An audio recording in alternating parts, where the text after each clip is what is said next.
چاکردنی کەیسەکان لە ڕێکخراوی یەکێتی پیاوانی کوردستان لە ساڵی 2020 واتە لە 1/1/2020 بۆ 30/12/2020 لەسەر جملق و ناوچەکانمان ئەم سکاڵەیانە و ئەم شکوایانەی پیاوان تۆمار کراون. لە کۆی ساڵەکە 553 جۆری سکاڵا و توندوتیژی هەبووە لەسەر جملق و ناوچەکانمان کە خۆی لە بە هەموو توندوتیژەکان ئەگرێت دوایی پۆلینیان ئەەکەین و بۆتانە خوێنینەوە. بەداخەوە هەر لە ساڵی ڕابردووە 91 حاڵەتی خۆکوشتنی پیاوان تۆمار کراوە کە بەداخەوە ئاماری خۆکوشتنی پیاوان لە هەرێمی کوردستان لە ساڵی 2012 بەدواوە زۆر ڕوو لە زیابوونە.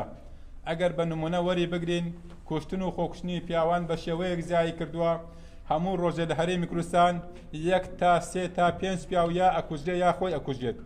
هەر بە نمونەتر وەری بگرین لە هەفتەی ڕابردووە واتە لە 28 و 29 12 هەتاوەکو ئەمڕۆ نزیکی بەداخەوە 15 پیاو لە هەرێمی کوردستان یا کوژراوە یا خۆی کوشتووە. بەڕاستی ینی خەریکە وڵات دەبێتە قەسابخانەیەک بۆ پیاوان. و هەر بەپێی هەمان ئامار لە کۆی ساڵەکە 8 پیاو لەلایەن ژنان بە هاوکاری کەسانی تر کوژراون. لە کۆی 553 حاڵەتەکەی کە لە هەرێمی کوردستان تۆمار کراوە بەم جۆرە بووە. دەرکردنی پیاوی بەتەمەن 37 حاڵەتمان هەبووە. خیانەتی هاوسەری 52 کەیس تۆمار کراوە.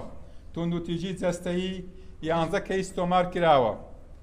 تەداخلکردنی کەسوکار لە ژیانی هاوسەرگیریە کە بەداخەوە جاران خێزان شوێنی چارەسەرکردنی کێشەکانی ژن و پیاوان بوون یان ئەو کێشانە بوون کە لە نێوان ژن و پیاوە تازەکان کە ئەچونە پرۆسی هاوسەرگیریەوە شوێنی چارەسەرکردنی کێشەکان بوون، بەڵام ئەمڕۆ کێشەی نێوان ژن و پیاوی گەنج یا کێشەی نێوان هاوسەران ئەوەنە ئاسانە تا لە ماڵەوە چاو لەیەکتر پۆشن یا بۆ چەند ساتێک لە کاتی تووڕەبوونی لایەنی بەرامبەرە ماڵەکە بەجێ بێڵێ.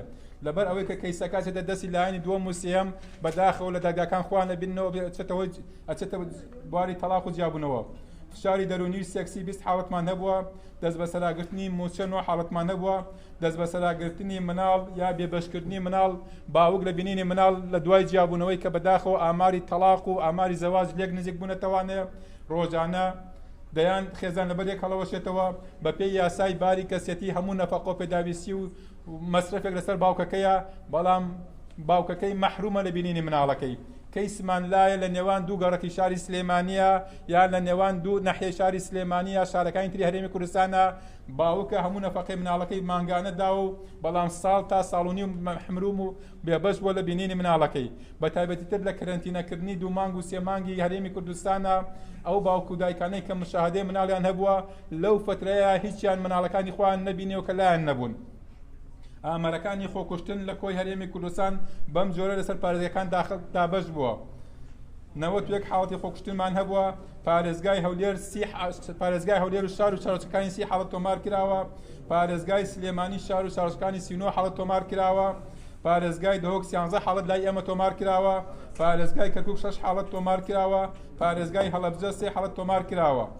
بەراورد بە ساڵی ڕابردوو ئێمە لە کۆی ساڵی ڕابردووی 2019 کە دام و دەستگاکان و ڕێکخراوەکان دەرگای ڕێکخراوەکان کراوە بۆ تۆمارکردنی سکاڵاکان 545 حاڵەتمانە بووە، بەڵام بەراورد بە ئەم ساڵ بۆتە 553 حاڵەت مانای وایە ئامارەکە لای ئێمە بەبەرزی ماوەتەوە تۆمار کراوە.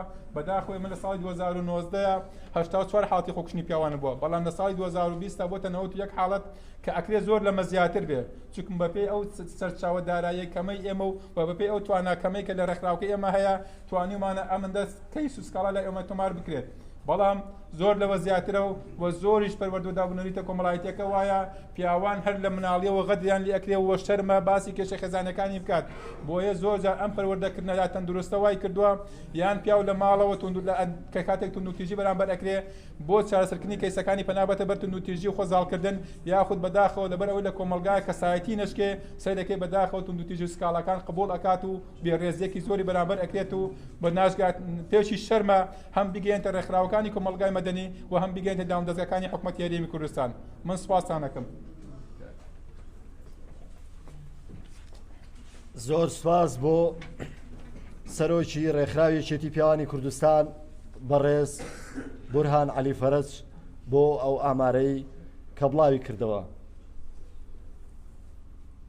ئێستاش داوا لە بەڕێز حاکم عادل مەلا ساڵح دەکەین جێگری سکرتێری ڕێکخراو کە ئاماری 6 ساڵ لە ساڵی 2014 تاکو ساڵی 2020 پێشکەش بکا و بڵاوی بکاتەوە با بفەرمێت.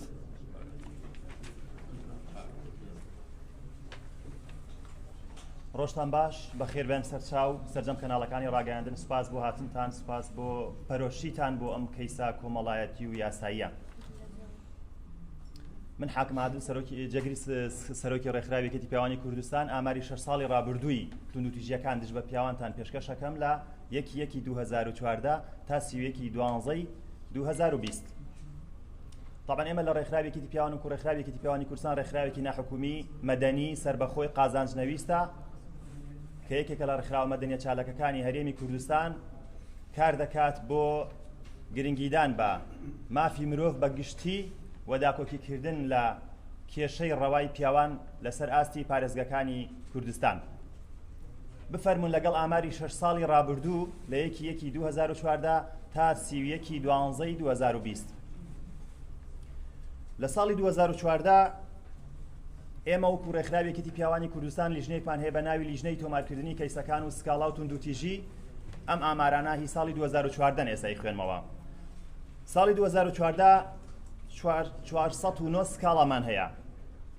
لەو 409 65یان حاڵەتی خۆکوشتنی پیاوانە بەداخەوە.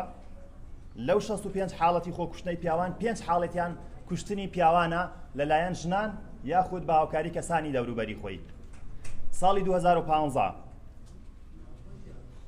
سکاڵا 526 سکاڵا لەو ژمارەیە 69 حاڵەتیان کوشتنی پیاوانە.